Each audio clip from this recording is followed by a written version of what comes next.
بسم اللہ الرحمن الرحیم۔ بنی اسرائیل میں ایک شخص بہت نیک تھا۔ وہ اپنے زمانے کا سب سے بڑا عبادت گزار تھا۔ اس کے زمانے میں 3 بھائی اور بہن اسی کے شہر میں اکٹھے رہتے تھے۔ 3 بھائیوں کے جنگ میں جانے کی ایک دن نوبت پیش آئی۔ ان کی سمجھ میں نہیں آ رہا تھا کہ وہ اپنی بہن کو کس کے پاس چھوڑ کر جائیں۔ بالآخر انہوں نے فیصلہ کیا کہ وہ اپنی بہن کو بنی اسرائیل کے اس عبادت گزار شخص کے پاس چھوڑ کر جائیں۔ وہ ان کی نظر میں قابل اعتماد شخص تھا۔ چنانچہ تینوں بھائی اس شخص کے پاس آئے اور عرض کیا کہ ہم اپنی بہن کو آپ کے پاس چھوڑ کر جانا چاہتے ہیں۔ جب تک ہم جنگ سے نہیں لوٹیں گے آپ ہماری بہن کی حفاظت کرنا۔ اس نیک اور عبادت گزار شخص نے انکار کر دیا اور کہا کہ وہ یہ ذمہ داری نہیں نبھا سکتے۔ ان 3 بھائیوں نے اس پرہیزگار شخص سے بہت اصرار کیا۔ بالآخر وہ مان گیا۔ اس نے ان 3 بھائیوں سے کہا کہ لڑکی کو میری عبادت والی جگہ کے سامنے والے مکان میں چھوڑ دو۔ انہوں نے لڑکی کو اس عابد شخص کے سامنے والے مکان میں چھوڑ دیا۔ ایک زمانہ تک وہ لڑکی اس عابد شخص کے سامنے والے گھر میں رہی۔ وہ عبادت گزار شخص روزانہ کھانا اپنی عبادت گاہ کے باہر رکھتا اور لڑکی کے مکان کا دروازہ کھٹکھٹاتا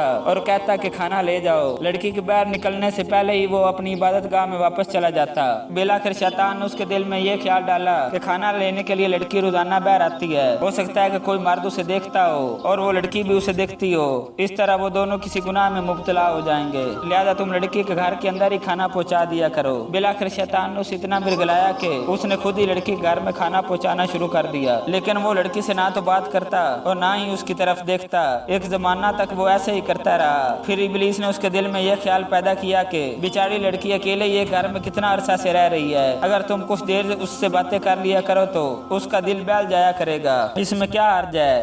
کسی اداس غمگین اور بے سہارا انسان کی دلجوئی کرنے سے اللہ کتنا خوش ہوگا۔ چنانچہ وہ عابد شخص ایک زمانہ تک لڑکی سے بات چیت کرتا رہا۔ وہ اپنی عبادت گاہ کے سامنے آ کر بیٹھ جاتا اور لڑکی اپنے مکان کے دروازے کے سامنے آ کر بیٹھ جاتی۔ ایک زمانہ تک وہ ایسے ہی ایک دوسرے سے باتیں کرتے رہے۔ پھر ابلیس نے اس نیک شخص کے دل میں خیال پیدا کیا کہ لڑکی بازار میں بیٹھ کر تم سے باتیں کرتی ہے، بھلا یہ کوئی اچھی بات ہے؟ روز غیر مرد اسے دیکھتے ہوں گے، بہتر یہی ہے کہ تم اس کے گھر میں جا کر اس سے باتیں کیا کرو۔ پھر وہ نیک شخص اس لڑکی کے گھر میں جانا شروع ہو گیا۔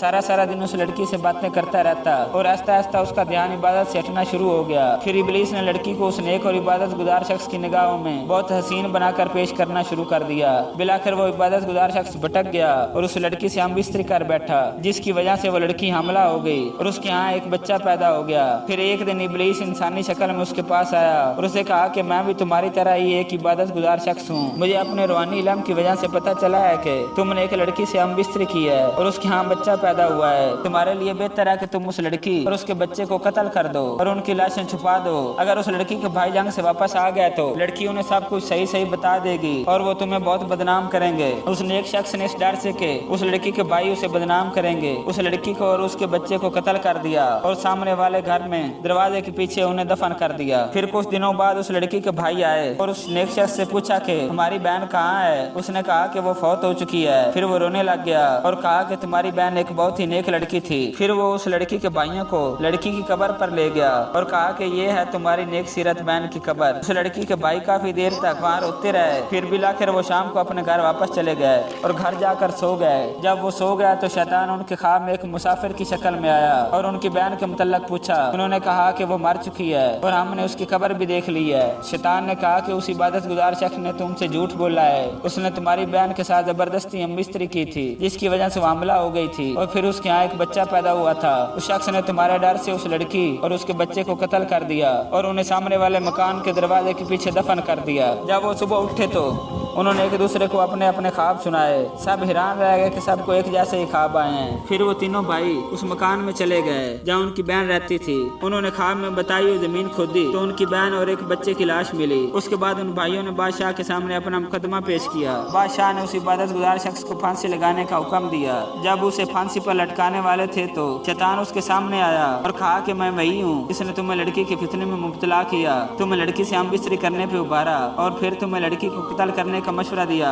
اگر تو اللہ کی وحدانیت سے انکار کرے گا تو میں تمہیں آج پھانسی سے بچا لوں گا۔ اس عبادت گزار شخص نے بالآخر خدا کی وحدانیت سے انکار کر دیا۔ ابلیس لعین نے کہا کہ میں تو تمہیں نہیں بچا سکتا، یقیناً اللہ ہر چیز پر قادر ہے، زندگی اور موت اس کے ہاتھ میں ہے، میں کچھ نہیں کر سکتا، تمہاری دنیا اور آخرت تباہ ہو گئی ہے۔ وہ شخص ابلیس کے اس فریب پر ہکا بکا رہ گیا یہاں تک کہ اسے پھانسی دے دی گئی اور وہ حالت کفر میں مر گیا۔ چنانچہ اس واقعہ کو سورہ حشر میں یوں بیان کیا گیا ہے، ان کی مثال شیطان کی سی ہے